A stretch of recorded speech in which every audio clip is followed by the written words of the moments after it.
Hello, beautiful and exotic women of the world. Welcome back to another video. I want to get straight into it. A lot of people are your fans before they become your friends. I'm going to say that again. A lot of people are your fans before they become your friends. Oh, and we're going to get to the men, trust me, because they be the biggest fans. But I want to start with the friends. They start off as admirers who compliment you, get inspiration from you, and want to forge a bond with you. So a lot of times they start as people who are just kind of secret admirers. So they may admire you from far, or they may start by being very vocal about how much they admire and adore you. And perhaps you guys end up spending a lot of time together, partying together, laughing and crying together. And eventually what happens is this person who is low-key idolizing you realizes that you're not as perfect as you seem, which is a label that they kind of placed on you when they met you. So when they first met you, they propped you up on this pedestal. They idolized you as this beautiful girl who has everything in the palm of her hand. She can have it all. She can do it all. And you're just the full package, right? In their minds. So they kind of label you as perfect upon meeting you. And what happens is after they've spent a lot of time with you, after you guys have gotten to know each other on a deeper level, naturally, the parts of you that aren't so perfect come out. And once they realize that you're not perfect, it's almost like that's when the switch happens. And what happens is they may realize that you have flaws and some deep-rooted issues like every other normal human being, and that turns them off. So again, because they have placed you on this pedestal, how dare you be a normal human being? How dare you be just like me when it comes to the things that I may not be good at or the things that I fall short in? And it turns them off for a few reasons. One, you don't look like what you've been through. So if you're anything like me, I have gone through being abused at home. I have gone through bullying in school. I have gone through abusive relationships with men. I have gone through frenemies and people pretending to be my friend and just turning out to be my enemy and turning out to be a hater and turning out to be jealous and envious. So after all of that hurt and pain, that can turn someone bitter. Let's be real. That can turn someone into a monster. That can turn someone into their circumstances.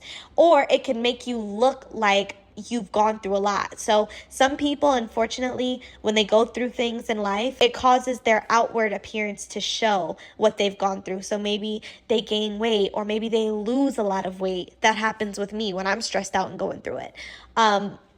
Some people, their skin starts to act up. They may develop autoimmune diseases. Their hair may fall out. That is what it would look like. But if you have not allowed certain things to get to you, if you have not allowed certain things to make you stay down and become bitter and become a byproduct of what you've been through, that is going to bother these women because, again, they don't like that you don't look like what you've been through. Because to them, how dare you not look like you've been bruised and battered your whole life by every last person who you thought you could trust? How dare you make it out of that abusive relationship and come out of it better than before?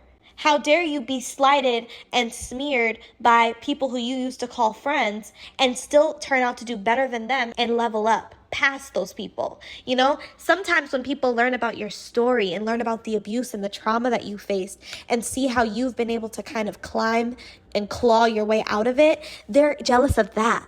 Sometimes these women are even jealous of that because it shows willpower, it shows focus, it shows discipline, it shows strength. And it also, in some cases, shows your blessing, right? It shows how blessed you are. It shows how anointed and covered you are.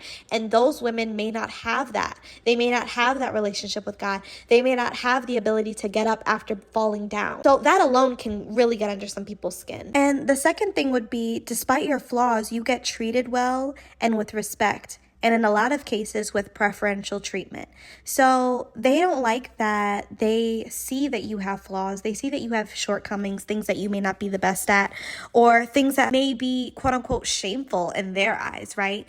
But you still get treated with respect. You're still that girl when you go outside with them. When they see you interact with other people, people treat you with the utmost respect. People uplift you. People compliment you. People are kind to you. You get the best treatment when you're out and about. And on top of that, you get preferential treatment, maybe even over her. And that is enough to send these types of women up the wall. Because again, it comes down to feeling like you don't deserve something that they may deserve.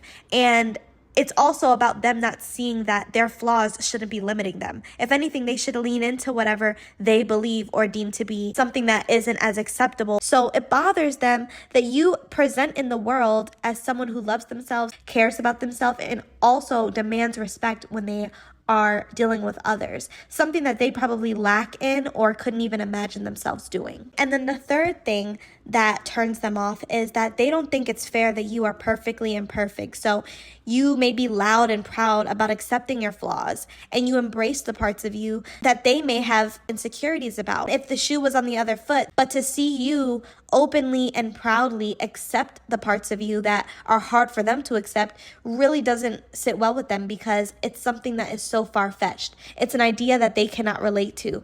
And when people can't relate to you when it comes to your looks, and then on top of that, if they can't relate to you and how you accept those things and your confidence in those things, that is also going to piss them off, because that's something that's intangible. You can't buy confidence. You can't buy self-acceptance. You can't buy being content with who you are, flaws and all.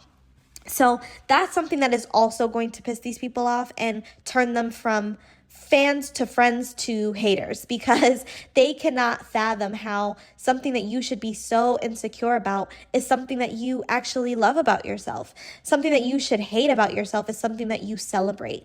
They cannot relate to you, therefore it's going to turn them sour. You also can tell that you've attracted a fan and not a friend if they try to embody and copy the things that are very distinct about you and try to make it their own. I've had two instances where this has happened and it was very obvious to me. Other times it's happened and it was like kind of backhanded, where I didn't find out until later on. But there were two instances in my life where it's happened and it was very clear to me what was going on. One was in high school with this girl who would jump in and out of my life. So a few months at a time, she would have falling outs with me and this other girl who I was cool with.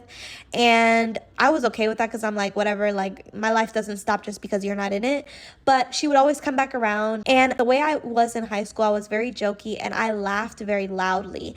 And I had a very distinct thing where I would laugh and like push the person who I was laughing with or whoever I was around. And that was something that everyone knew about me, because they would dodge me. They would like take my hand and like move it. And I remember this girl picked up that distinct thing about me and started doing it. And I remember in class one time she said, "That's something I have always done. I've always laughed like that." And she knew I could hear her. And I remember just laughing to myself, because it's like, girl, you don't know if you want to be my friend today. You don't know if you want to be my friend tomorrow. You're all over the place. And on top of that, you're taking on things about my personality and traits about my personality and making it your own, and then lying to people and saying that that's who you are. You're weird and you're a fan. And it's just sad, because it's like people really do not know who they are, and they don't want to take the time to learn who they are.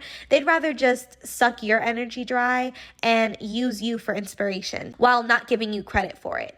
The second time I've had this happen was with a girl who I knew later on in life, who was a friend of a friend, but we had hung out multiple times and we were kind of like social buddies, if you will. And there was always a way that I would pose when I would take pictures. That's kind of like my signature pose, if you will. And this girl, she would oftentimes copy my outfits on social media. I would notice I would post an outfit, she would go and do the same exact outfit. And it was very clear to me that I inspired her, but she would never admit that. Like, I remember her trying to make it seem as though I was the one that was competing with her in like little subtle ways, but it was very clear to me that I was her mood board. Like, I inspired a lot of her looks. And she started posing the same way I pose. And I know you guys might think, oh, that's stupid, you don't own a pose. Yeah, I get it, but if you weren't doing that until I was doing it, and then you're trying to run and do that now and like say that that's your signature pose, I don't care what anyone says, that is a red fucking flag. And that's how you know someone is a fan and they're not trying to be your friend. They're trying to sit there and take from you, even if it comes down to something as stupid and superficial as a picture or an outfit or a pose. That people that like to minimize signs like that and be like, oh, you're thinking too much into it, or that's stupid, that's superficial, you don't own this, you don't own that. We understand that, But the point is, these people are getting inspiration from people like me and refusing to give us credit, while also acting like they're better than us and like they got the idea from the heavens, when in fact they got it from us. And the danger in that is they can ultimately go further lengths to try to steal things from you and take ownership of things that you create that aren't theirs, and that can be harmful for you in the long run. So ladies, drop down in the comment section and let me know your thoughts. I'll also be leaving my email in the description box, so you can share any stories with me there as well. Have a lovely day, ladies.